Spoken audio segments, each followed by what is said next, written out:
brick streets twisted between decaying buildings, and the air always carried the stench of coal smoke, refuse, and spilled alcohol. Crowds pressed together in the filthy alleyways. People slept in doorways to escape the cold, and arguments, robberies, and drunken fights were such a constant part of the background that most residents barely bothered to look up anymore. Life in this part of London was hard and unforgiving, and once the sun went down, nearly everyone hurried home with their heads down, hoping to avoid trouble and make it through the night. In the early hours of August 31st, 1888, just before 5 in the morning, a carman named Charles Cross was on his usual walk to work along a narrow road called Bucks Row. The sky was still black, the gas lamps barely cutting through the darkness, and the only sounds were the uneven echo of his footsteps and the distant rumble of wagon wheels. As he walked, he noticed something lying on the ground near a stable gate, a shape that at first glance looked like a discarded roll of fabric or maybe a bundle of rags left behind by workers. He slowed down, feeling a sudden unease he couldn't quite explain, and as he moved closer, he realized the shape was too rigid and too large to be what he first assumed. When he stepped near enough to see her clearly, he froze. It was a woman lying motionless on her back in the road. For a moment, he convinced himself she might simply be unconscious or drunk, which was a common sight in Whitechapel. But when another worker, Robert Paul, came walking up the street and joined him, the two men knelt beside her and immediately felt the sense of dread deepen. Her eyes were open and lifeless, staring upward with a blank expression that made both men recoil. When Paul touched her face, he realized her skin was cold. Her name was Marian Nichols, known to many locals as Polly. She was 43 years old, impoverished, and like countless women in Whitechapel, forced by circumstance to walk the streets at night in search of enough money to find a bed. As Cross and Paul looked closer, they saw the horrific wound across her throat, a cut so deep that it almost reached the spine, and the cobblestones beneath her head were slick with blood that was still fresh enough to shine in the weak glow of the street lamp. When police arrived, they initially suggested it might have been a violent robbery, a theory that would have fit the neighborhood perfectly. But that idea collapsed almost immediately when a doctor opened part of her clothing and discovered deep, deliberate slashes across her abdomen. Wounds so clean and controlled that medical examiners later said they appeared to have been made by someone with experience handling a knife. There was no sign that anything had been stolen, no evidence of panic or chaos, only precision and an almost chilling level of focus. Officers who examined the scene admitted quietly to one another that whoever had done this was neither impulsive nor clumsy. This was not the work of a thief or a drunken attacker. It was someone who wanted to inflict exactly this level of damage. Marian Nichols became the first officially recognized victim in a series of murders that would soon paralyze London with fear, although at the time, no one standing on Bucks Row that morning could have understood what was coming. Her body was carried away, the stones were washed, and residents passed by on their way to work with barely more than a glance, unaware that they were walking through the opening chapter of one of the darkest mysteries in criminal history. Because the man who killed Marian Nichols was not finished, and within days, Whitechapel would learn that they were not dealing with an ordinary murderer, but with someone who hunted with patience, precision, and purpose. In the days that followed the murder of Marian Nichols, the atmosphere in Whitechapel shifted from ordinary unease to something heavier and far more unsettling. People tried to carry on with their routines, but there was a noticeable tension in the air, as if everyone sensed something terrible lingering just beyond their line of sight. Women who normally walked unafraid at night now chose to stay indoors, and even hardened laborers and policemen began glancing nervously over their shoulders when they turned down dim passages or narrow streets. Rumors spread through pubs and lodging houses that a killer was out there, someone who moved silently and struck without warning. And by the end of the first week, every conversation seemed to circle back to the same question. Would he do it again? On the morning of September 8th, 1888, barely a week after Marian's body was found, that question was answered in the most horrific way possible. At approximately 6 o'clock, A man named John Davis stepped into the small backyard behind the house where he rented a room at 29 Hanbury Street, a narrow building crowded with tenants. The moment he opened the door and stepped outside, he froze in shock at the sight in front of him. Lying on the ground near the steps was the body of Annie Chapman, a 47-year-old woman known around the neighborhood. Her throat had been cut in the same brutal and deliberate manner as Marion Nichols, but this time the scene was even more gruesome. Her abdomen had been opened and organs had been removed, taken with such precision that the police surgeon later insisted the killer must have possessed anatomical knowledge and steady skill with a blade. The brutality of the attack and the confidence with which it was carried out stunned investigators. It was clear this was not the violent chaos of a fight, but something almost methodical, something done by someone who was willing to take time, even while standing exposed in a backyard surrounded by houses, only feet from where people slept. The idea that the killer was willing to risk discovery so boldly terrified the public. It meant he felt untouchable and perhaps even enjoyed the danger. Word spread through Whitechapel in minutes, traveling from doorstep to doorstep until hundreds of people crowded Hanbury Street, whispering in fear and outrage, craning their necks hoping to catch sight of the police activity. Many residents could not stand to look directly at the horror that lay inside, and yet they remained there, refusing to leave, stunned into silence by the realization that the murder of Marion Nichols had not been a single tragic incident, but the beginning of something far darker. Within hours, newspapers across London printed headlines warning of a monster stalking the East End, a cold-blooded killer who struck without mercy and who, according to early rumors, might be a surgeon, a butcher, or someone with medical training. The idea that a man like that could slip unnoticed through crowded streets, select his victim, and vanish into the dark without a single witness terrified everyone. Overnight, the murders became the city's obsession, and the name Whitechapel transformed from a rough neighborhood into a place synonymous with fear. Police were overwhelmed by the pressure from the public and the press. Officers patrolled through the night, questioning anyone who seemed suspicious, but the truth was they had nothing.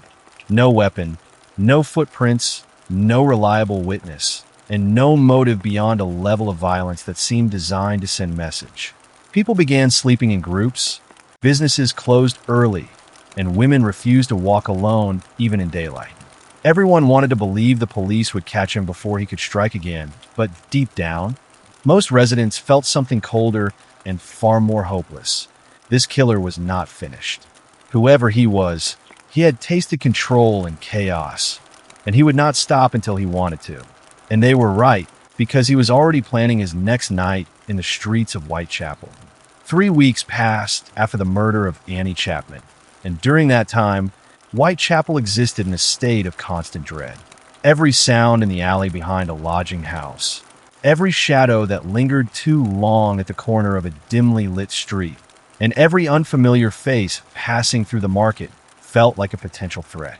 The police presence nearly doubled. Patrolmen were stationed at nearly every major crossing, and detectives worked night and day. But despite the overwhelming pressure from newspapers and terrified residents, they were no closer to understanding who the killer was or when he might strike again. Each morning, people opened their doors cautiously, half expecting to find another body waiting in the street. Yet with each passing day, a strange and dangerous feeling began to grow. Some convinced themselves that maybe the killer had fled the city, or had been arrested on some unrelated charge, or perhaps even taken his own life. The hope was fragile, but it was still hope, and many clung to it. That illusion shattered in the early hours of September 30th, 1888, in a quiet yard off Burner Street. Shortly after 1 a.m., a man named Louis Deemschutz, returning home with his horse and cart, turned into the yard of the International Working Men's Educational Club. As the cart moved through the gate, the horse suddenly balked and refused to take another step forward. Deemschutz leaned down with a match to see what had startled the animal. In the weak flare of light, he saw a woman lying on the ground, her body collapsed just inside the yard entrance. She was Elizabeth Stride, a 44-year-old woman known in the neighborhood. Her throat had been cut, though in contrast to the earlier victims, The rest of her body had not been mutilated. Her clothing was still intact, and nothing suggested the prolonged violence that had characterized the previous murders. Investigators quickly determined that the killer had been interrupted, likely fleeing the scene only moments before Deemschutz arrived. The realization that they had come within seconds of catching the murderer electrified everyone who heard the news and fueled the belief that he must still be only streets away. While police scrambled across Whitechapel searching for any trace of the fleeing figure, the killer himself continued his night in a way that stunned even the most seasoned detectives. Less than an hour after Elizabeth Stride's body was discovered, and only a short distance away in Mitre Square, a man named P.C. Watkins turned into the square during his routine patrol and stopped in horror at what he found lying near a building wall. The body was that of Catherine Eddowes, 46 years old, and the scene around her was far worse than anything yet encountered. Her throat had been slashed like the others, but the mutilations to her face and abdomen were so severe and so precise that the doctor who examined her later said the killer must have worked with unwavering speed and confidence to accomplish it in such a narrow window of time.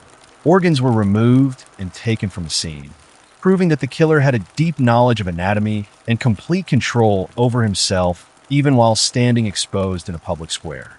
The terrifying nature of the double event, as newspapers soon named it, sent a shockwave through London.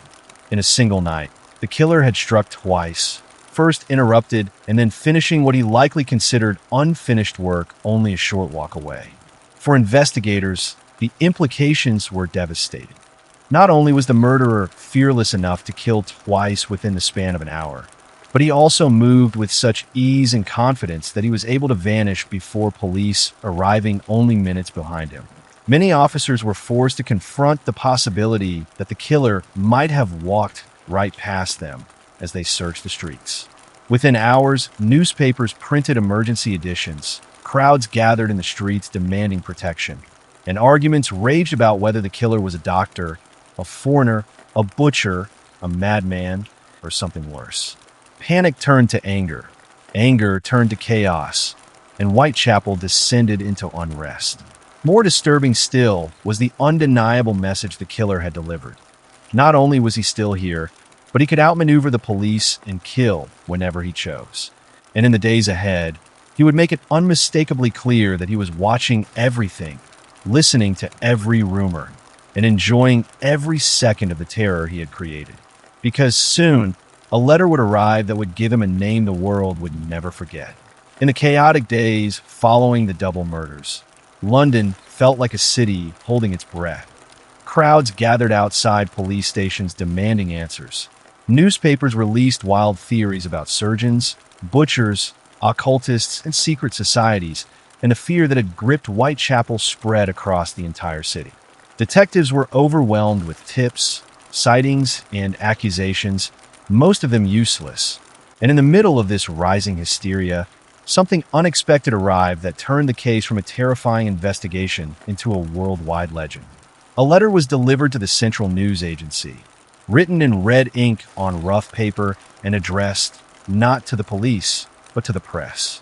The handwriting appeared rushed but deliberate, the tone disturbingly casual, and from the first line it became obvious that the writer was either the killer himself or someone who wanted to speak in his voice. He mocked investigators for their failures, ridiculed the panic spreading through the streets, and described details of the murders with a confidence that made the letter almost unbearable to read. He promised he would kill again soon, and he ended the message with a signature that would burn itself into history. Jack the Ripper. When the newspapers printed the name, it spread through London like a firestorm. The public seized it immediately, repeating it in taverns, shouting it in the streets, and whispering it as if speaking it quietly might somehow keep the man himself from hearing. For the first time, the killer had an identity, even if it was only a name he had chosen for himself, and that identity gave him power. Instead of an unknown murderer hiding in the shadows, he became a figure of myth, a phantom capable of striking anywhere, at any moment, without warning. The police insisted the letter might be a hoax, but privately many detectives feared that the handwriting and the tone felt too authentic and too confident. and they could not dismiss the possibility that the killer had not only been watching their investigation closely, but had decided to join the conversation to control the story and manipulate the fear he was creating. People began to believe that this man was not only murdering, but enjoying the panic and attention his crimes generated, and the idea that he might be studying their reactions only deepened the terror. By the time the full text of the letter appeared in print, London was no longer simply frightened. It was obsessed. Every man became a suspect. Every alley became a threat. And every night, the quiet streets of Whitechapel seemed to echo with the same question. Where would Jack the Ripper strike next? And they would not have to wait long to find out, because his next victim would push the limits of horror beyond anything the city had seen before. Newspapers turned every scrap of information into sensational front-page headlines. Yet despite the overwhelming attention, investigators were no closer to catching Jack the Ripper than they had been after the first killing. He seemed to move like smoke through the narrow streets, always one step ahead, always waiting for the perfect moment while the city trembled and waited helplessly for the next body. That moment came on the morning of November 9th, 1888. At a little after 10:45 a.m., Thomas Bowyer, an assistant to a local lodging house owner, walked to collect overdue rent from a small room in Miller's Court, a cramped courtyard off Dorset Street. He knocked on the door of Mary Jane Kelly, a 25-year-old woman who had been living alone in a tiny single-room flat. When she didn't answer, he pushed aside the curtain covering the small broken window and looked inside to see if she was there. What he saw through the glass was so horrific that he staggered backward and ran for help, shouting for the police. Inside that small room, lying on the bed, was the body of Mary Jane Kelly, and the crime scene was unlike anything any investigator in London had ever encountered. Her throat had been cut, but beyond that, the mutilation was so extensive and so methodical that even hardened detectives struggled to speak after entering the room.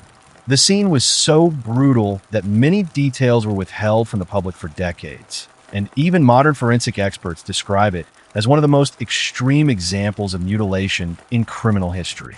It was clear the killer had taken his time, protected by the privacy of four walls rather than the open streets where he had previously carried out his attacks. For the first time, he had controlled the environment completely, and the level of violence reflected that freedom. The investigators who gathered inside Miller's Court knew instantly that they were standing at the peak of the nightmare that had consumed the city. This was the signature of a man who had grown more confident, more deliberate, and more deeply committed to the horror he created.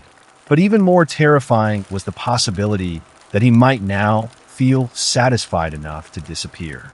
Because if he simply stopped, without witnesses or evidence, how could they ever prove who he was? The murder of Mary Jane Kelly is widely considered the final canonical killing of Jack the Ripper. After her death, the brutal streak simply ended. There were suspects, accusations, arrests, and endless theories, but no confessions, no trials, and no definitive answers. The letters stopped. The sightings faded. The killer seemed to dissolve into history without leaving a trace behind. In the years that followed, thousands of investigators, police, journalists, and researchers would attempt to solve the identity of Jack the Ripper. More than 100 suspects have been named, ranging from doctors and butchers to royalty and mentally ill vagrants, but every theory collapses under scrutiny. More than a century later, despite modern forensics, psychological profiling, and endless analysis, his name remains unknown. What began with a single body on a dark street in Whitechapel became a mystery that refuses to die, a story that still chills anyone who walks through those narrow London alleys today. Because Jack the Ripper was not just a murderer. He became something else entirely, a ghost that changed the way the world thinks about fear, crime, and the darkness that can hide inside an ordinary man. And the most unsettling part of the entire story is not what he did, it is the fact that he got away. Fear and murder don't always take the same shape. If Jack the Ripper struck with knives in the shadows, another killer would strike decades later with something far more invisible, far more insidious: radiation. In November 2006, Alexander Litvinenko, a former Russian spy turned whistleblower, sat down for tea in a London hotel and was dead within weeks. No stabbing, no bonfire, no immediate violence. The weapon was nearly undetectable, deadly in the tiniest particles. This is the story of the Polonium ghost. In the months before his death, Alexander Litvinenko was a man who had already survived more threats than most people could imagine. Once a colonel in Russia's secret services, he had turned against the agency he had served, speaking out about corruption, abuse, and alleged plots that reached the highest levels of power. After fleeing Russia, he settled in London, convinced that Britain would be a safe haven, a place far from the dangers of Moscow's shadowy world. But safety, as it turned out, is an illusion. On a cold November evening in 2006, Litvinenko met two men at the Millennium Hotel in London. Men he had reason to distrust but agreed to see.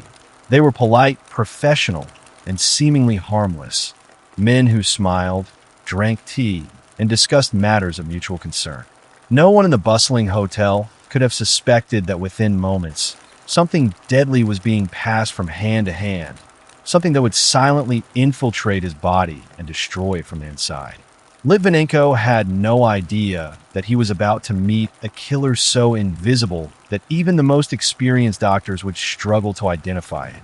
And by the time the first symptoms appeared, the trail had already begun to spread, leaving a ghostly signature that would haunt London and the world.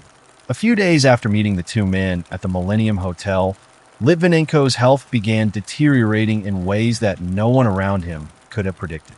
What began as mild fatigue and nausea quickly escalated into relentless fever, uncontrollable vomiting, and excruciating pain that left him unable to stand or speak without assistance. Doctors were baffled. Standard tests revealed nothing conclusive, and every explanation seemed inadequate to account for the rapid decline of a man who had, until recently, been healthy and strong. Friends and colleagues watched helplessly as his condition worsened, and a creeping sense of dread settled over those closest to him. Because even in the 21st century, something was at work here that no one had encountered before. As the hours passed, Litvinenko himself began to suspect the unthinkable, that he had been poisoned. But this was no ordinary toxin. It was invisible, undetectable to conventional medical tests, and extraordinarily rare, Polonium-210, a substance so deadly that a single gram could theoretically kill millions. It could be handled carefully by the person administering it without immediate risk to them. He had ingested it, likely in his tea, and it was already coursing through his body, destroying cells, attacking organs, and leaving a trail of radioactivity in its wake. Every step he took, every item he touched, became a potential hazard, and the very streets of London were unknowingly contaminated by the movement of his poisoned body. Doctors and investigators were suddenly thrust into a race against time unlike any they had faced before. Specialists from multiple agencies were called in to measure radiation, trace contamination, and attempt to identify the source of this seemingly supernatural attack. Litvinenko's hotel room became a sealed crime scene. The taxi he had ridden in, the restaurants he had eaten at, and even the documents he had handled were tested for traces of polonium.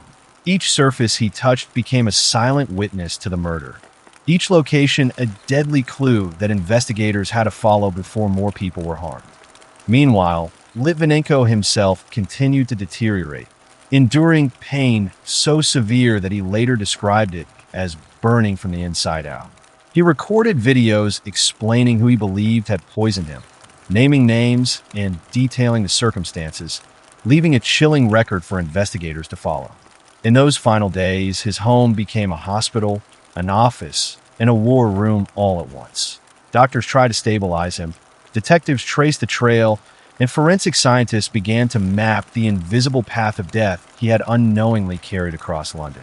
By the time authorities began connecting the dots, it was clear that this was not just a personal attack, but a meticulously planned assassination.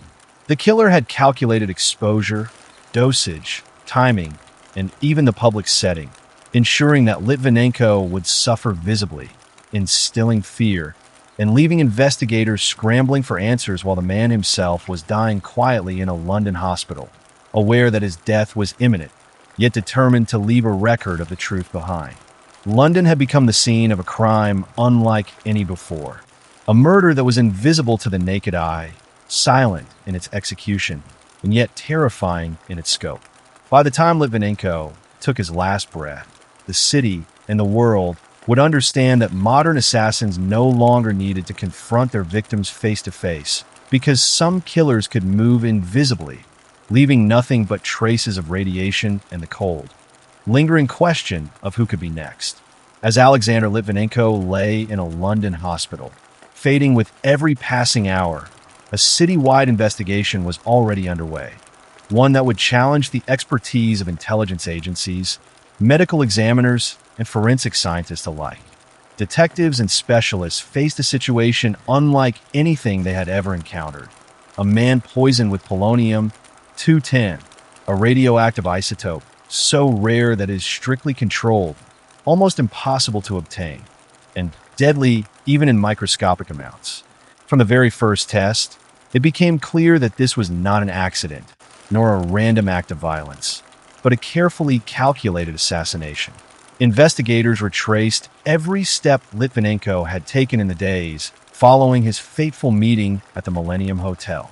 His movements, walking through crowded streets, riding taxis, dining at restaurants, even handling documents and personal effects, were mapped with painstaking detail. Each location was measured for radiation. Floors, tables, door handles, and upholstery became crime scenes. The invisible killer had left a trail that no ordinary detective could have imagined, contaminating London itself with a silent, deadly signature. Every person who had come into contact with him, knowingly or unknowingly, had been exposed to a substance that could cause severe illness or death, transforming the investigation from a single murder into a public health emergency. Surveillance footage, hotel logs, and witness statements quickly focused attention on two Russian men who had met Litvinenko at the Millennium Hotel in the hours before his illness began. They were described as polite, professional, and unassuming. Men who blended perfectly into public spaces, yet they carried a weapon invisible to the naked eye, capable of killing without leaving a trace. British authorities began to suspect that these men were not acting independently, but had been sent with precise instructions and the resources of a powerful state behind them. Forensic teams worked tirelessly to identify the source of the polonium-210, tracing it through laboratories, shipping records, and intelligence networks. The isotope's rarity meant it could not have been obtained casually, and investigators concluded that the poison had almost certainly been prepared by individuals with both expertise and official backing. Every discovery pointed to the same horrifying conclusion. This was a murder orchestrated at the highest levels, an assassination designed not just to kill, but to send a message. Meanwhile, Litvinenko himself remained conscious enough to speak to the press and authorities, leaving a chilling record of his suspicions. He named the people he believed responsible, described the circumstances of the poisoning, and in doing so, ensured that even in death, he would expose the lengths to which his enemies were willing to go. His testimony, combined with the painstaking forensic work, gradually built a picture of an audacious plot, one that crossed national borders, involved high-level operatives, and utilized a method of killing so silent, so unusual, that it would remain unprecedented in modern criminal history. By the time Litvinenko's condition worsened, London had become a city transformed. Police, scientists, and medical staff were not just investigating a murder. They were chasing an invisible killer, attempting to understand a weapon that could not be seen, touched, or smelled. Every day was a race to trace the trail before more lives were endangered, and every clue revealed the extraordinary sophistication of those responsible. In the end, the investigation would confirm what everyone feared. This was not random. It was deliberate, calculated, and chillingly efficient. A modern assassination carried out in broad daylight, in one of the world's busiest cities, using a weapon that left almost no immediate evidence, and only one tragic, inevitable outcome: death. On November 23rd, 2006, after weeks of agonizing illness, Alexander Litvinenko died in a London hospital, his body ravaged from the inside by polonium-210, a poison so rare and deadly that the very air he breathed, the tea he drank, and the surfaces he touched became part of a trail for investigators to follow. His death marked the climax of a crime that was unlike any other, a murder that did not rely on knives, bullets, or physical confrontation, but on meticulous planning, scientific knowledge, and cold-blooded patience. The world was suddenly forced to confront a terrifying reality.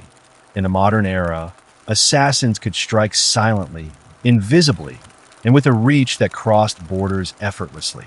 The aftermath of Litvinenko's death was chaotic, terrifying, and unprecedented.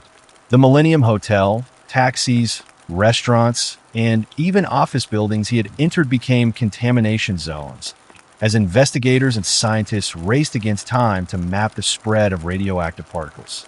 Dozens of people had been exposed to dangerous radiation, some unaware for days, turning London itself into a crime scene.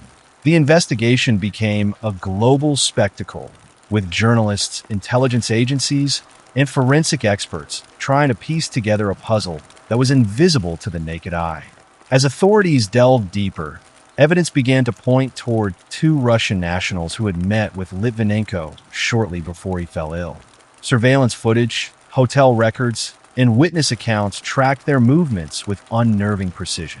Experts concluded that the men had likely been acting on behalf of a state organization, equipped with access to one of the rarest and deadliest substances on Earth, and with instructions to strike in a way that would leave almost no trace. Every piece of the investigation reinforced a chilling conclusion. This was not a personal vendetta, nor a crime of opportunity. It was a calculated, professional, and politically motivated assassination. Public reaction was a mixture of horror and disbelief. Here was a man, living in one of the safest cities in the world, killed by a substance so deadly it could cross rooms, touch surfaces, and silently threaten anyone nearby. Experts struggled to convey the danger. Governments debated how to respond.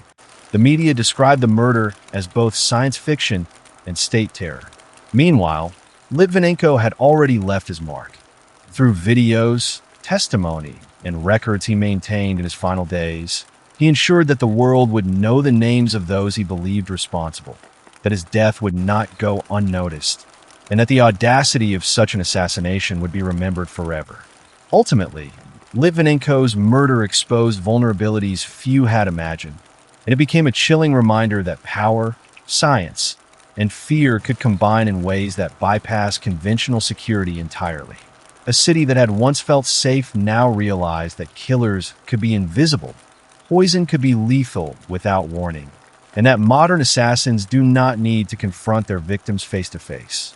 The Polonium Ghost, as it came to be called, left a trail of terror, a story of science turned into murder, and a lesson about how, in the wrong hands, the deadliest weapons can be the ones we cannot see. Alexander Litvinenko's death did more than shock the world. It exposed a chilling reality about the modern age. Killers no longer needed to wield knives or guns, and murder could be executed with invisible, silent weapons that traveled across cities, countries, and even continents, leaving no immediate evidence but unimaginable consequences. The polonium-210 that destroyed Litvinenko also left behind a trail of questions, fear, and suspicion, showing the world how vulnerable anyone could be, even in the most secure, civilized environments. The investigation confirmed what many had feared. The attack had been orchestrated with the knowledge, resources, and reach of a state, carried out with precision that was both scientific and terrifying. Every person, every object, every building Litvinenko touched became a potential danger, forcing authorities to trace a deadly invisible map across London. Taxi drivers, restaurant staff, and hotel employees unknowingly carried fragments of poison, and for weeks, the city was quietly in crisis, proving that the weapon itself was only part of the horror. The true terror was the complete unpredictability of where it might strike next. Litvinenko's final days were also a testament to courage and foresight. Even as his body deteriorated under the invisible assault, he documented his suspicions, identified his attackers, and ensured that his story could not be erased. He transformed from victim to messenger, leaving a warning that the modern world was now a battlefield where science and politics could merge in a silent, deadly power. The Polonium ghost became a symbol of what happens when political motives, scientific knowledge, and ruthless intent converge. It reminded governments, intelligence agencies, and ordinary people that security is never absolute, that modern killers can strike without leaving a single visible clue, and that even cities thought safe can become the hunting grounds of an assassin operating in the shadows. Today, more than a decade later, Litvinenko's story continues to fascinate, terrify, and educate. It serves as a cautionary tale about how fear has evolved. It can now be microscopic, invisible, and almost impossible to detect, yet as lethal as any blade. And just like Jack the Ripper in the streets of Whitechapel over a century earlier, the Polonium ghost reminds us that the deadliest killers are often the ones we never see coming, leaving behind questions that may never be fully answered and a shadow that lingers long after the body is gone. Thank you for watching. I'll see you in the next story. Make sure to subscribe, like, and share if you want more.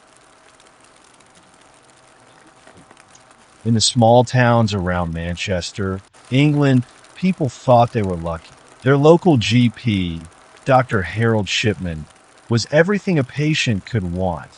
Friendly, calm, always available. He dressed neatly, had a reassuring voice, and made house calls. To the elderly, he was more than just a doctor. He was a companion. He asked about their families, remembered their birthdays, and always seemed genuinely interested in their lives. His manner was quiet and professional, but there was warmth behind his words. He didn't rush patients the way other doctors did. He sat, he listened, and he made them feel safe. If your grandmother wasn't feeling well, you called Dr. Shipman. If your father needed checkups, Dr. Shipman would come by with his little black medical bag. That bag, filled with vials, syringes, and stethoscopes, became a familiar sight in living rooms across the north of England. People associated it with comfort, relief, and healing. To everyone, he wasn't just a doctor, he was a savior. But beneath that calm, reassuring smile was something absolutely horrifying. At first, no one noticed anything unusual. His patients were older, many in their 70s, 80s, even 90s. So when they passed away, it was rarely questioned. Dr. Shipman would be the one at the scene, calmly explaining the cause of death. He would comfort grieving families, saying it was peaceful and painless. He'd even handle the paperwork, signing the death certificates himself. That last detail, that he was both the attending physician and the one certifying deaths, meant nobody looked too closely. He was trusted, respected, even admired. The perfect cover. In the 1970s, Shipman's career had already shown cracks, but people forgot. Early on, he became addicted to pethidine, a painkiller. He forged prescriptions to feed his habit. He was caught, fined, and briefly sent to rehab. Any other doctor would have had their career destroyed. But somehow, Shipman managed to bounce back. He kept practicing, rebuilding his image brick by brick until nobody remembered the scandal. By the 1980s, his reputation was untouchable. Patients recommended him to friends. Families called him the most dedicated doctor they'd ever had. And behind closed doors, bodies quietly piled up. The deaths followed a strange pattern,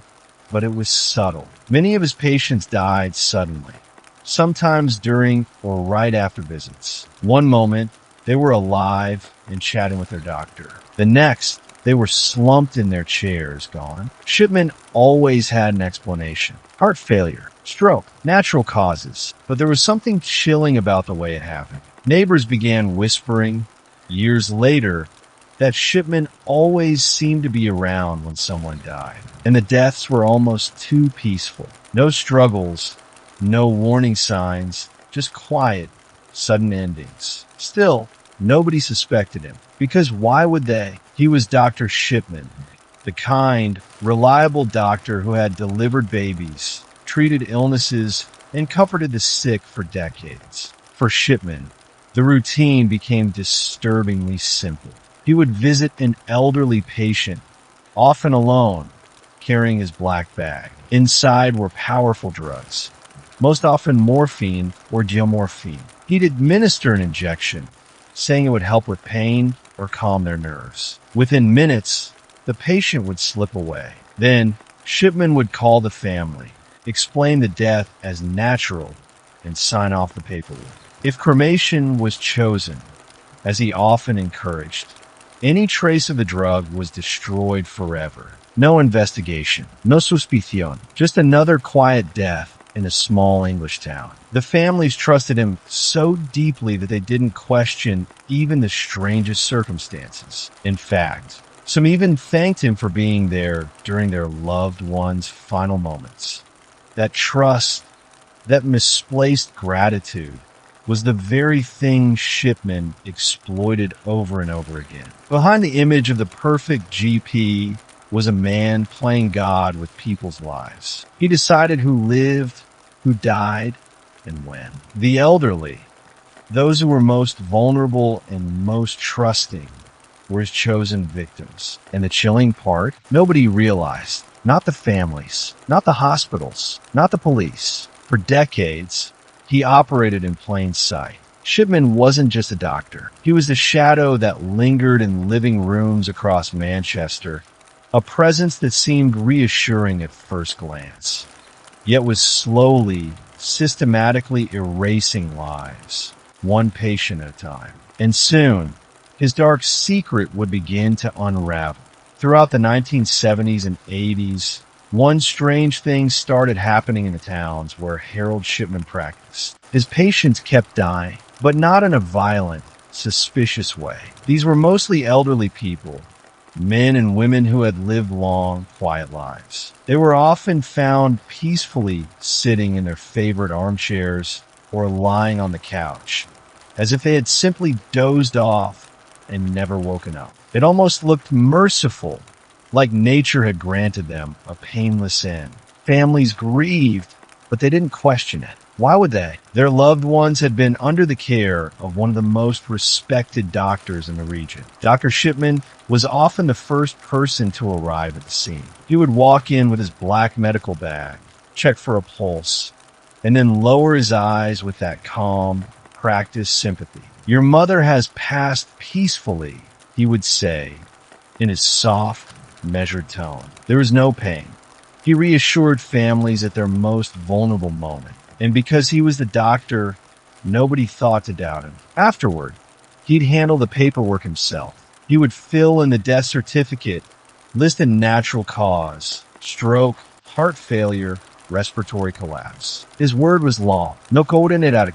No hospital challenged him. And since so many of these patients were elderly, nobody expected an autopsy. It was neat, clean, final. And just like that, another death vanished into the background noise of everyday life. Over the years, this pattern repeated itself again and again. The strange thing was how sudden these deaths were. Many patients had been in stable health, frail perhaps, but not terminal. Some are even described by family members as being perfectly fine hours before Shipman's visit. Yet almost immediately afterward, they were gone. Neighbors noticed, but only in hindsight. They recalled how often ambulances would show up at homes shortly after Shipman's black car pulled into the drive. How many times it happened just after one of his routine visits. But at the time, nobody connected the dots. Why? Because death, especially of the elderly, was expected. It blended into the rhythm of small town life. 1 week, a funeral. The next week, another. Each one sad, but never alarming. And that was Shipman's camouflage. The families trusted him so completely that they didn't just accept his explanations. They often thanked him. Many later admitted they were grateful that he had been there to ease, their loved ones passing. They believed he had offered comfort at the very end. In some cases, relatives described feeling reassured by the way he handled death, as though he had given them closure. What they didn't realize was that Shipman wasn't easing suffering. He was causing it. The truth was, Harold Shipman had started playing God. With his access to lethal doses of morphine and gilmorphine, he could decide who lived, who died, and exactly when. For him, it was easy, too easy. He would inject the drug under the guise of treatment, just something to help with the pain. Minutes later, the patient would slip into unconsciousness and never wake up. To the untrained eye, it looked natural, peaceful, but it wasn't nature, it was murder. And here's the most chilling detail. In many cases, Shipman would stay behind afterward. Sometimes he lingered in the home, sipping tea with grieving relatives, calmly chatting as though nothing unusual had happened. Other times, he left quickly, leaving families to discover the body minutes later, forcing them to call him back, at which point he would return, feign surprise, and then pronounce the death. Imagine that. The very man responsible for the death being the one who announced it. The killer standing in the living room, pretending to be the hero. By the mid-1980s, Shipman's patient list had become a graveyard. His death rates were abnormally high compared to other doctors in the area. But medicine is a profession where numbers can blur. People get sick, people die, and unless someone takes the time to compare data across practices, nobody notices. Back then, nobody did. And so, case after case was chalked up as old age or bad luck. No one raised an eyebrow, but beneath the surface, something monstrous was happening. Dr. Shipman had discovered the perfect method of killing. Silent, undetectable, and hidden under the cover of trust. No one questioned him. No one doubted him. And what people didn't realize was that this calm, trusted man was quietly choosing who would live and who would die. By the 1990s, the death toll around Harold Shipman had climbed shockingly high. Hundreds of patients had quietly passed under his care. Yet somehow, no one was putting it together. His reputation as a caring, reliable doctor was still intact. But all of that began to unravel in 1998, when a single death broke the illusion. Her name was Kathleen Grundy. Kathleen wasn't just another elderly woman in Hyde, the town where Shipman practiced. She was known across the community. Elegant, proper, and sharp as a tack, even at the age of 81. She carried herself with the dignity of someone who had once been mayor. She was deeply involved in local charities, always lending her time and resources to improve the lives of others. Friends admired her independence. She still dressed impeccably, managed her own affairs, and kept an active social calendar. Neighbors recalled seeing her out walking or attending events, a woman full of energy and not at all frail. So when she died suddenly, under the care of her trusted doctor, people were stunned. Yes, she was elderly, but Kathleen wasn't at death's door.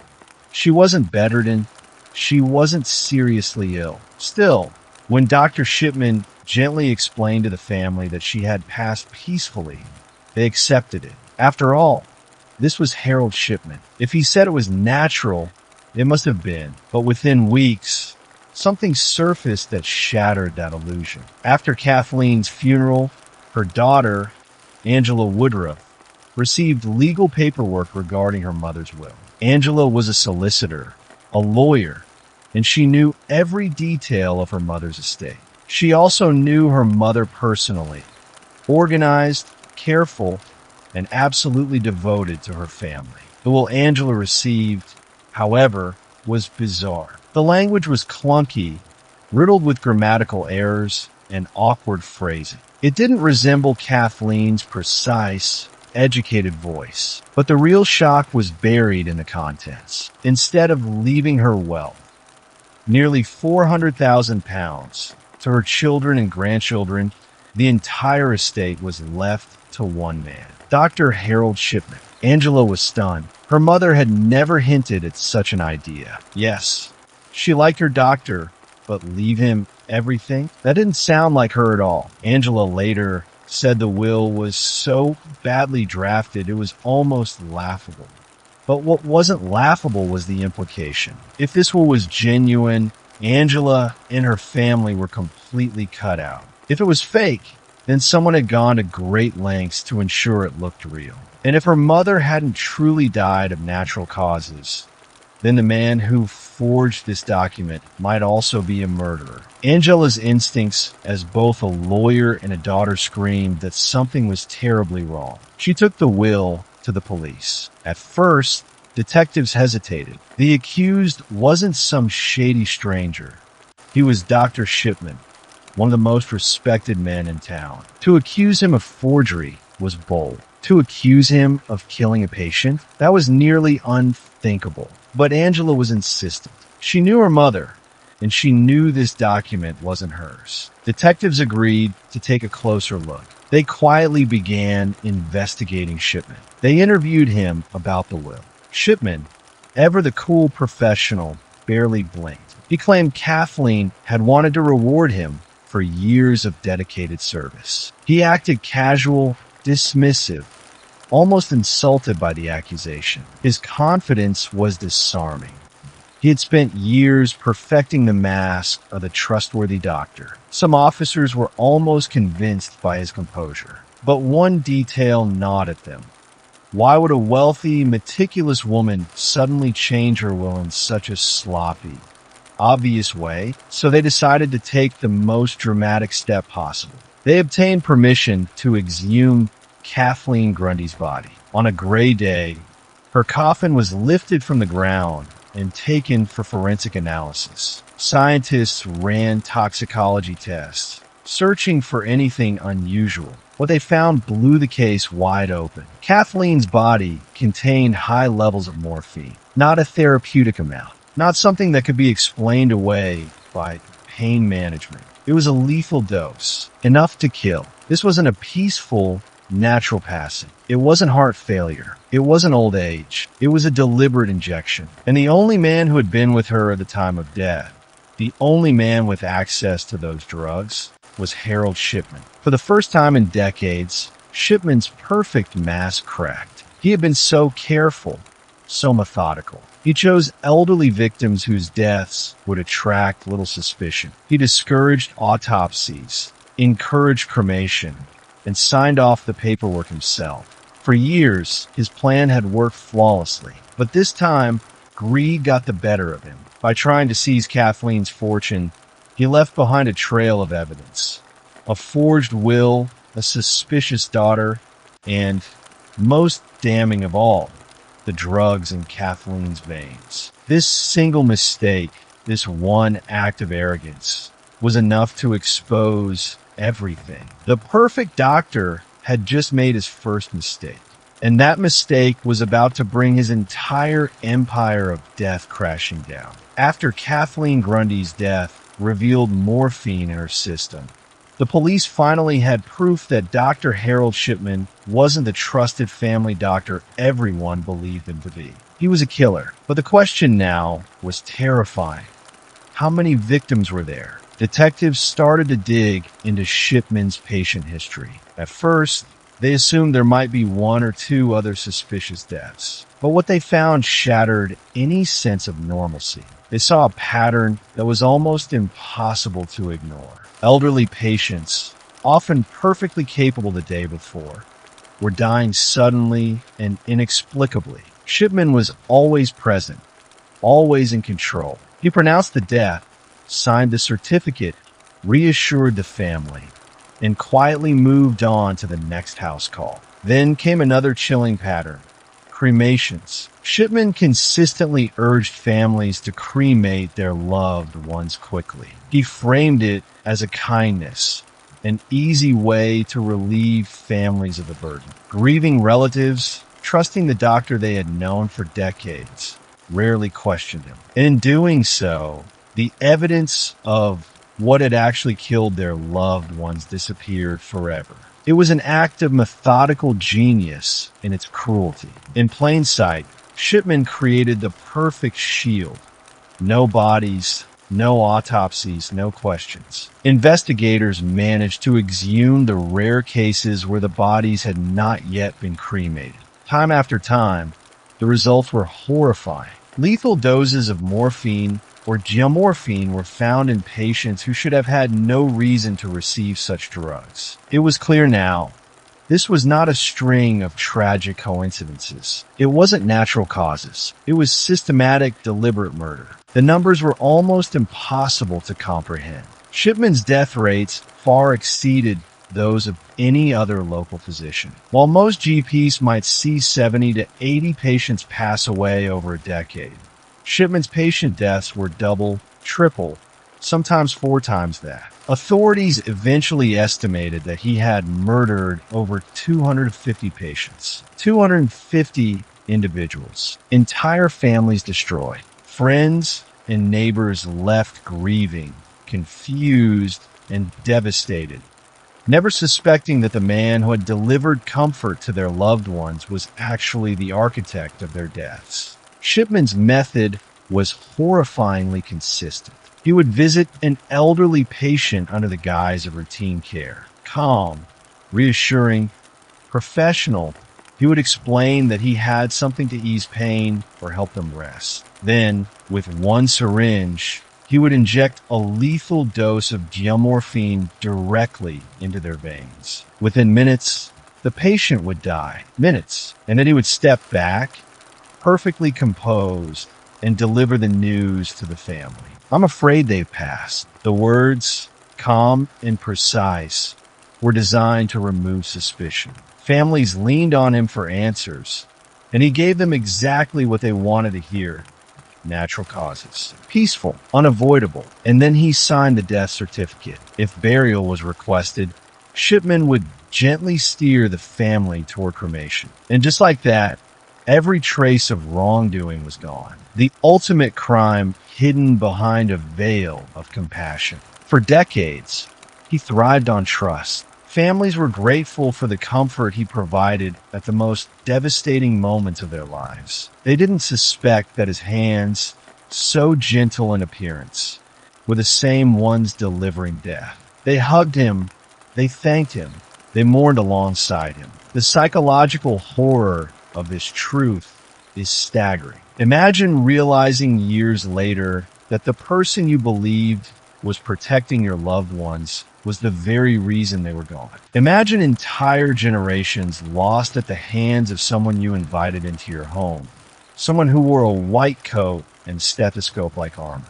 When the full scale of Shipman's crimes became public, the world was stunned. Serial killers often have one, maybe a dozen victims, but hundreds? It was almost incomprehensible. And yet there it was, the quiet, respectable doctor, tidy suit, calm voice, and neat handwriting, systematically wiping out hundreds of lives in plain sight. Mothers, fathers, grandmothers, grandfathers wiped out under the guise of care and kindness. Forensic investigators, overwhelmed by the scale, worked tirelessly to piece together the pattern. Each death certificate, each cremation request, each patient record was combed for anomalies. Slowly, a terrifying picture emerged. Shipman wasn't just a serial killer.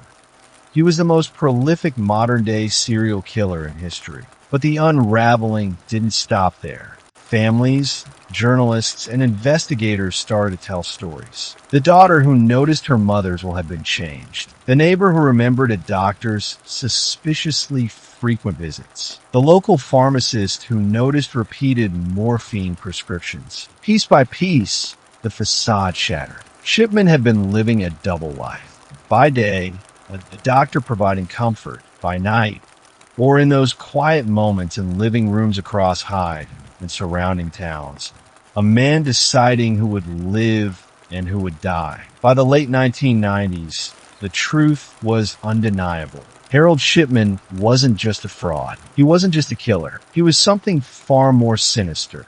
The architect of mass murder, hiding in plain sight in the very profession society trusted most. And with each new discovery, the empire he had built on death began to collapse completely. In 2000, after years of investigation, Harold Shipman finally faced justice. The trial was one of the most extraordinary in British history, not just because of the number of victims, but because of the horror hidden behind the mask of a trusted family doctor. Shipman was charged with 15 murders, all meticulously documented and supported by evidence, including toxicology reports and witness testimonies from suspicious relatives. The prosecution painted a picture of a man who had spent decades exploiting trust, medical knowledge, and authority to commit murder with chilling efficiency. Inside the courtroom, the public watched in disbelief. Shipman, calm and collected in the witness box, displayed the same unnerving composure he had used for decades to reassure families. There was no hint of remorse, no sign of guilt, just a quiet, almost clinical detachment. To those in the room, it was as if he were still diagnosing patients, still deciding life or death with the ease of a professional, still behind the mask he had perfected. The prosecution painstakingly outlined his methods. They showed how he had chosen his victims, mostly elderly and unsuspecting, how he had injected lethal doses of diamorphine under the guise of treatment, how he had falsified medical records and encouraged cremation to destroy evidence. They detailed his greed, his manipulation of wills, and the sheer audacity of his crimes, killing hundreds while enjoying the respect of an entire community. Shipman's defense tried to claim that the deaths were natural or coincidental. They argued that the evidence could be circumstantial, but the numbers told a story that could not be ignored. Shipman's patient death rate was off the charts compared to any other GP. Toxicology confirmed lethal doses of morphine in exhumed bodies. The forged will of Kathleen Grundy and the testimony of her daughter Angela sealed the argument. This was no accident. This was deliberate, calculated murder. After a trial that gripped the nation, Shipman was found guilty on all 15 counts of murder. He was sentenced to life imprisonment with a recommendation that he never be released. Justice finally had caught up to him, but investigators and the public knew the grim truth. The 15 murders for which he was convicted were only the tip of the iceberg. Estimates of his true death toll were staggering: over 250 victims. Entire lives erased, families destroyed, all hidden behind the veneer of trust and professionalism. For decades, Shipman had been able to wield death like a scalpel, cutting lives short with methodical precision. For the families, the reality was unthinkable. In the 1970s and 80s, at 25 Cromwell Street in Gloucester, England, something unspeakable was happening behind closed doors. To neighbors, Fred and Rose West seemed like an ordinary couple raising a big family.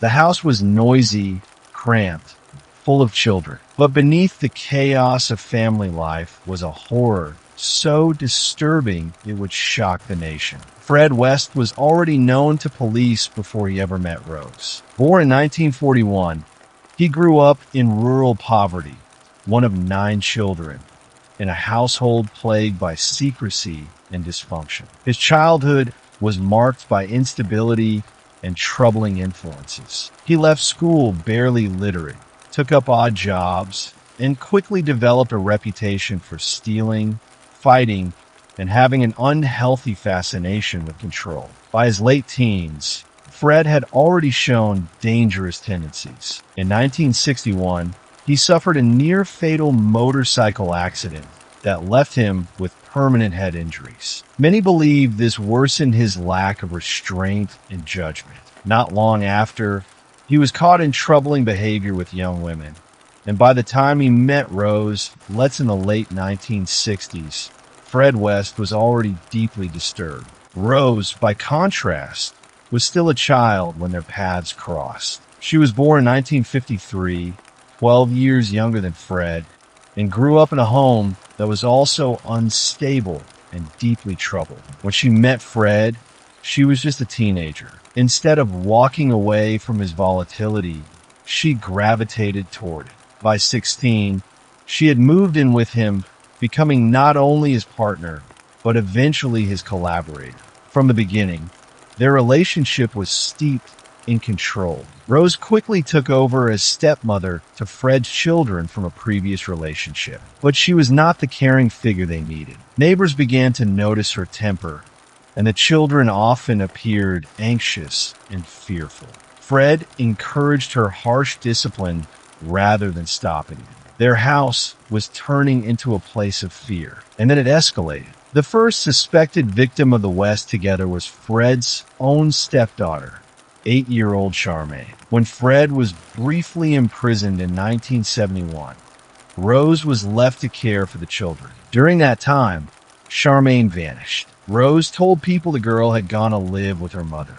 But years later, investigators discovered Charmaine's remains buried near the property, ending the mystery of her disappearance. Not long after, Fred's estranged wife, Rena, Charmaine's mother, also disappeared. Her body was later found in a nearby field. 2 lives had ended in quick succession, and no one at the time connected the dots. When Fred and Rose finally settled at 25 Cromwell Street in 1972, they had found the perfect place to continue their crimes. The house was old and poorly maintained, with multiple rooms for lodgers. It was close to bus routes, schools, and busy streets where young people passed through. And most importantly, it had a cellar and a garden, hidden spaces where secrets could be concealed. In the 1970s and 80s, at 25 Cromwell Street in Gloucester, England, something unspeakable was happening behind closed doors. To neighbors, Fred and Rose West seemed like an ordinary couple raising a big family. The house was noisy, cramped, full of children. But beneath the chaos of family life was a horror so disturbing it would shock the nation. Fred West was already known to police before he ever met Rose. Born in 1941, he grew up in rural poverty, one of 9 children, in a household plagued by secrecy and dysfunction. His childhood was marked by instability and troubling influences. He left school barely literate, took up odd jobs, and quickly developed a reputation for stealing, fighting, and having an unhealthy fascination with control. By his late teens, Fred had already shown dangerous tendencies. In 1961, he suffered a near-fatal motorcycle accident that left him with permanent head injuries. Many believe this worsened his lack of restraint and judgment. Not long after, he was caught in troubling behavior with young women, and by the time he met Rose, let's in the late 1960s, Fred West was already deeply disturbed. Rose, by contrast, was still a child when their paths crossed. She was born in 1953, 12 years younger than Fred, and grew up in a home that was also unstable and deeply troubled. When she met Fred, she was just a teenager. Instead of walking away from his volatility, she gravitated toward it. By 16, she had moved in with him, becoming not only his partner, but eventually his collaborator. From the beginning, their relationship was steeped in control. Rose quickly took over as stepmother to Fred's children from a previous relationship, but she was not the caring figure they needed. Neighbors began to notice her temper, and the children often appeared anxious and fearful. Fred encouraged her harsh discipline rather than stopping it. Their house was turning into a place of fear, and then it escalated. The first suspected victim of the West together was Fred's own stepdaughter, 8-year-old Charmaine. When Fred was briefly imprisoned in 1971, Rose was left to care for the children. During that time, Charmaine vanished. Rose told people the girl had gone to live with her mother.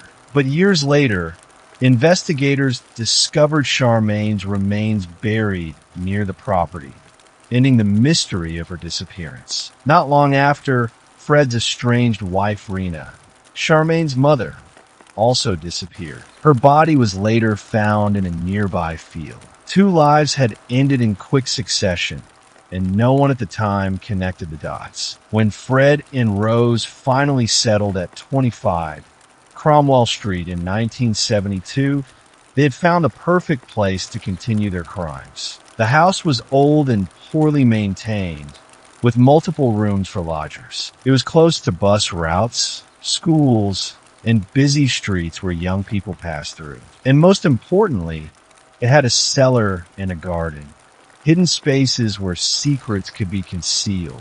The house was perfectly situated. It was large enough to rent out rooms, which brought in a steady stream of young lodgers, mostly women, often with nowhere else to go. It was close to bus routes and schools, making it easy to meet teenagers or runaways. And most importantly for Fred, it had both a cellar and a garden, hidden spaces where secrets could be concealed. From here, the disappearances began. The West would lure vulnerable young women into the house with promises of lodging, food, or companionship. But once inside, they were trapped. Victims would endure unimaginable cruelty before being permanently silenced. Their bodies were concealed beneath the floorboards, buried in shallow graves in the garden, or hidden in makeshift pits Fred dug into the cellar. In 1973, their cruelty escalated to shocking levels. Several young women vanished under mysterious circumstances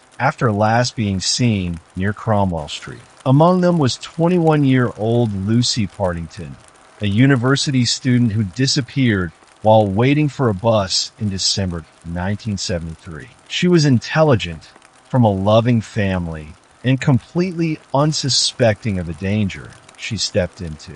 Months later, her remains were discovered buried beneath the house. There was also 15-year-old Shirley Hubbard, who vanished in 1974 while on her way home from work.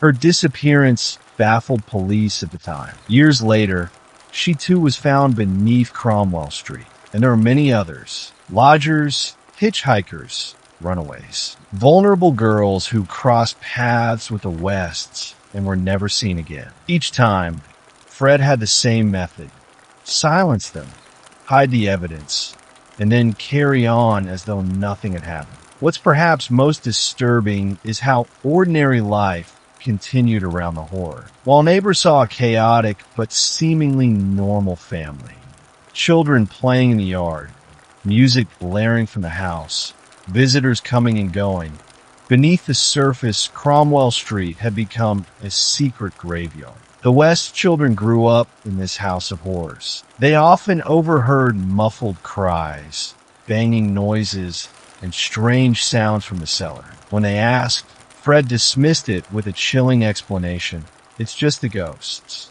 The children believed him. This was the pattern for years. The house stayed lively, full of family life, but behind the locked doors and hidden floorboards, a series of tragedies was being buried, one after another. By the late 1970s, Cromwell Street had become infamous, though no one outside knew it yet. Friends and lodgers would come and go, some leaving abruptly, some vanishing entirely. And Fred and Rose seemed to thrive in the chaos, masking their darkness with noise, family drama, and constant activity. The truth wouldn't emerge for 2 more decades. But even before Cromwell Street became infamous, Fred West's trail of victims stretched back years. His first known kill, in McFall, was only the beginning. Rose had joined him in 1969, and together they created one of the most chilling partnerships in criminal history. By the mid-1970s, 25, Cromwell Street had become a nightmare disguised as an ordinary family home. To the outside world, Fred and Rose West presented themselves as noisy but harmless, a struggling couple raising a brood of children in a crowded terrace house. Neighbors often saw kids playing outside, heard arguments spilling into the street, and smelled food cooking from the upstairs windows. Nothing about the place suggested that behind its doors One of the darkest chapters in British criminal history was unfolding. The reality was that Fred and Rose were continuing their cycle of killing. They often targeted young women who were on the margins of society, lodgers renting cheap rooms, girls who had run away from strict families, or teenagers who had argued with their parents. These victims were particularly vulnerable. They didn't have people constantly checking on them, and if they vanished, their absence could be brushed off as a choice to start fresh somewhere else. The West exploited this. They knew how to appear friendly, trustworthy, and accommodating. They offered food, a bed, companionship. But those promises were traps. One of the most haunting cases tied to them is that of Lucy Partington. Lucy was 21 years old, a bright and compassionate university student studying English literature. She came from a close, loving family, and her friends described her as thoughtful, intelligent, and deeply kind. On the night of December 27, 1973, Lucy was on her way home from visiting a friend in Cheltenham. She stopped at a bus stop, and then she was gone. For decades, her family clung to hope, searching for answers. It wasn't until 1994, when Cromwell Street was excavated, that the truth came out. Lucy's remains were found in the cellar of the house. Investigators believed she had been held captive for at least a short time before being killed. For her family, the discovery was devastating. But at least they finally had answers after more than 20 years of uncertainty. Another victim was Shirley Hubbard, a 15-year-old schoolgirl. Shirley lived in Droitwich, Worcestershire, and was last seen in November 1974, walking home from work at a plastics factory. She was shy but full of life, with dreams of independence. When she didn't return home, her disappearance baffled her family and police. Like so many others, her trail ended at Cromwell Street. Decades later, her remains were found beneath the floorboards. Even hardened detectives were shaken by the condition in which she was discovered. Shirley had suffered cruelty no teenager should ever endure before being silenced. These weren't isolated incidents. Other young women, many of them lodgers at Cromwell Street, also disappeared during these years. Some were drawn in by cheap rent, others by the promise of food and shelter, still others by Fred's seemingly friendly nature. Once inside, they became trapped. Fred and Rose had perfected their facade. They could be charming to outsiders, blending into the community just enough to avoid suspicion. While at home, they ruled with fear and control. What's perhaps most chilling is how normal life continued alongside the violence. As women vanished, the West household bustled with children. Fred and Rose had several of their own, and Rose took in others to foster. To the outside world, it looked like a chaotic but ordinary family. Kids playing in the garden, visitors coming and going, endless noise from the house. But within those walls, the atmosphere was suffocating. Some of their children later testified that they overheard strange noises from the cellar at night. Muffled cries, thuds, or footsteps. When they asked about it, Fred would give a sinister explanation. It's just the ghosts. And the children, too young to understand, believed him. The cruelty wasn't limited to outsiders. Testimonies later revealed that Fred and Rose's own daughters endured years of mistreatment inside the household. Some were subjected to acts of control and violence. Others were forced to live with the psychological weight of knowing something was deeply wrong, but feeling powerless to stop it. As adults, several of the West's children bravely testified against their parents, painting a picture of a home that was less a sanctuary and more prison. Through the mid-1970s and into the 1980s, this dual life continued. On one hand, the West appeared to be just another struggling family on a working-class street. On the other, Cromwell Street was becoming a burial ground.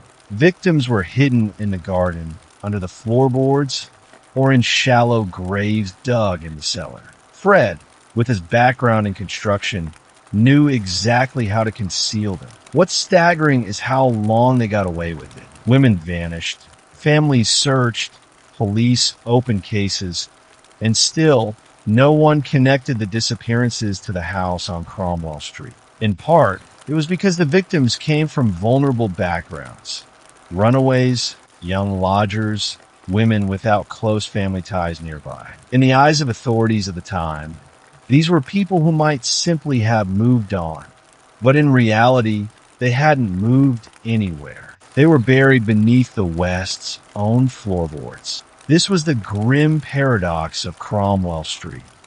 A house that looked like a family home, alive with noise and children, but which was in fact a tomb. And as the years went on, the number of victims grew. Each time, Fred and Rose carried on as if nothing had happened, hiding their crimes in plain sight. For years, Fred and Rose West lived as though nothing could touch them. They had created a perfect cover, a busy household full of children, noise, and chaos. Their victims were almost always young women who had already slipped through society's cracks, runaways, estranged from family, or living transient lives. When they vanished, there were no dramatic manhunts or endless newspaper headlines. People just assumed they had started over somewhere new.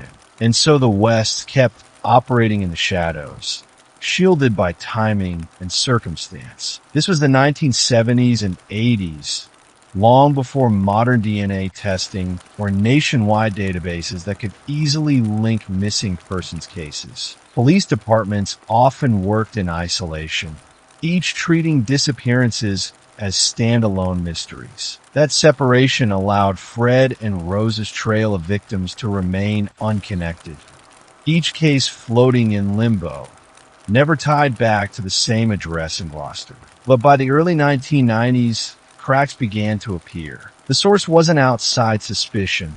It was their own children. Life inside Cromwell Street was anything but normal, and the West kids knew it. They lived in constant fear of their parents' tempers. Some had endured treatment so cruel they struggled to process it. And when they confided in teachers or friends, whispers began to spread. Teachers noticed the strange comments. Social workers flagged concerns. Bit by bit, the carefully constructed facade around Cromwell Street started to crumble. In 1992, one of the West daughters bravely went to police. She described, in chilling detail, the abuse she and her siblings suffered at home. For investigators, it was a shocking account.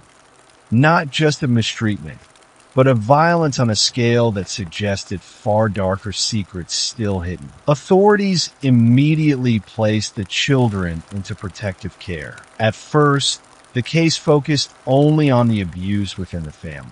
But as detectives dug deeper, they began hearing rumors that pointed to something even more sinister: missing girls linked to the West household. Detectives started to review old disappearance files, and suddenly the pieces began to align. Names of lodgers who had vanished, women who had once stayed at Cromwell Street, but were never seen again. Runaways who were last known to be in contact with Fred or Rose. What at first seemed like isolated cases began forming a disturbing pattern. And at the center of it was 25 Cromwell Street. By 1994, police had enough evidence to conduct a full search of the property. What began as a routine inquiry quickly escalated into one of the most notorious crime scene excavations in British history. Officers entered the garden with shovels and ground-penetrating equipment, not quite knowing what they would find. What they uncovered stunned even the most experienced detectives. In shallow pits beneath the patio and flower beds, they found bones, human remains, buried just feet from where the West children once played. The grim discoveries didn't stop in the garden. When investigators moved into the cellar, they unearthed more remains hidden beneath the floor.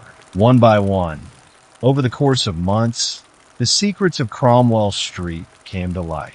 In total, police recovered the remains of at least 9 young women buried within the property. Many have been missing for years, their families living in agonizing uncertainty, never knowing what had happened. Among them were Lucy Partington, Shirley Hubbard, and other women whose cases had gone cold decades earlier. Each discovery was another confirmation of the nightmare rumors, and another devastating blow to the families who had spent years clinging to hope. News of the excavation exploded across Britain. Crowds gathered outside Cromwell Street, watching as officers carried evidence bags in and out of the house. Reporters swarmed the neighborhood, dubbing the property the House of Horrors.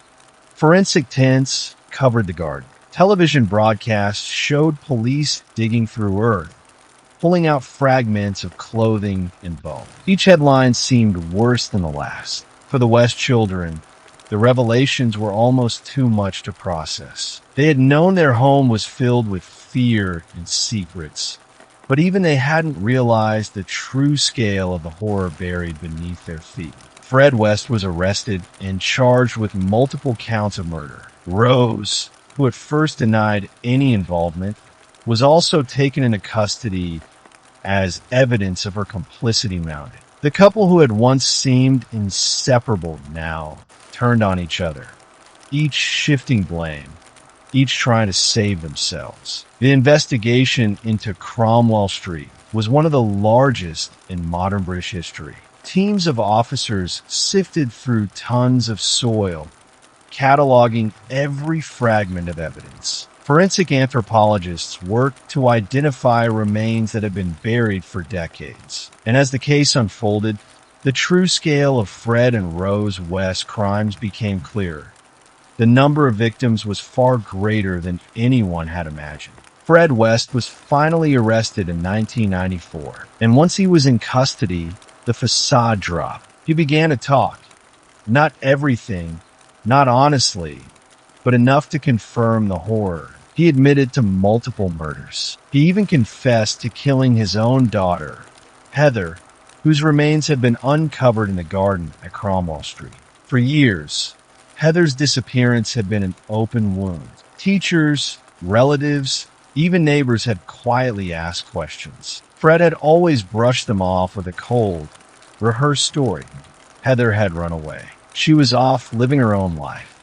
But the truth was darker than anyone had imagined. Her body had been buried just feet from where the West children had played. Fred's confessions weren't full or straightforward. He minimized, he lied, he shifted blame. He tried to paint Rose as less involved, even as evidence told another story. But before he could ever face a jury, Fred made a final, cowardly decision. On New Year's Day, 1995, he took his own life in prison. No trial, no full accounting, no chance for families to hear him answer for what he had done. That left Rose. Later that year, she went on trial at Winchester Crown Court. The case was massive, one of the biggest murder trials Britain had ever seen. Survivors took the stand, telling their stories. Forensic experts walked the jury through what had been found beneath Cromwell Street. Piece by piece, prosecutors laid out a picture of cruelty and control that spanned decades. Rose sat through it all, almost expressionless. Witness after witness, detail after detail, but she showed little reaction. In the end, the evidence was overwhelming. She was convicted of 10 murders. The sentence, life in prison. And to this day, Rose West remains behind bars. As for the house, the infamous 25 Cromwell Street, it didn't survive long after the trial. In 1996, it was demolished. Authorities feared it would become a grim tourist attraction, a destination for people drawn to tragedy. So they tore it down, paved it over, and erased the building. But what happened there can never really be erased. The story of Fred and Rose West is not just about two killers. It's about how unimaginable evil can hide in plain sight. Behind the door of an ordinary house, on an ordinary street, in a quiet English city, there was a nightmare no one saw coming.